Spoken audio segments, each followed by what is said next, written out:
Nagbasta na si Michael ng kanyang ulam. Yung ulam niya kasi nilalagyan niya ng maraming sili. Ngayon yan, 5 sili na yung nilagay niya.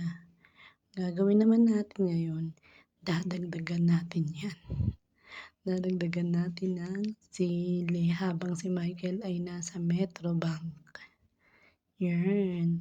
Kukuha tayo sa mahiwagang lagayan ng sili. Marami talagang sili dito kasi kada kain niya, nilalagyan niya ng sili yung pagkain niya. Kuha tayong 5 piraso ng malalaking sili. Hugasan muna natin siya. Kailangan hugasan muna kasi nakakaano naman papakain natin tapos yan na yung unang sili. Mahaba yan guys. Talagang literal na mahilig siya sa sili. Every kain niya may sili.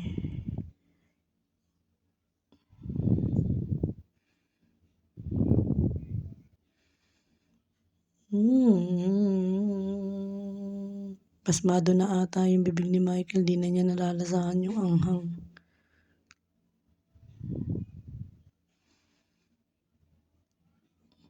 Pang-4.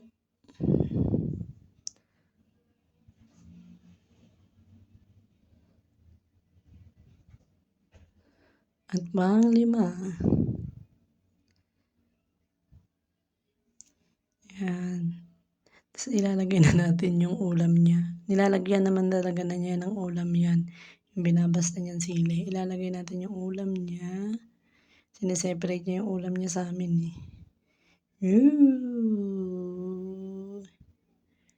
Spicy giniling. Sobrang anghang.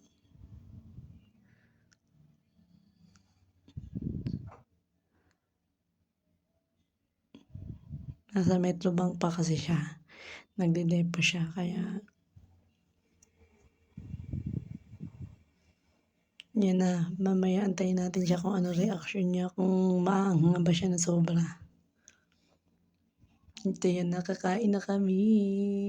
Hindi niya alam nakapokus sa kanya kasi nilagyan ko na marami pang sili yung pagkain niya. Yun, sinasalok na niya. Ayan na.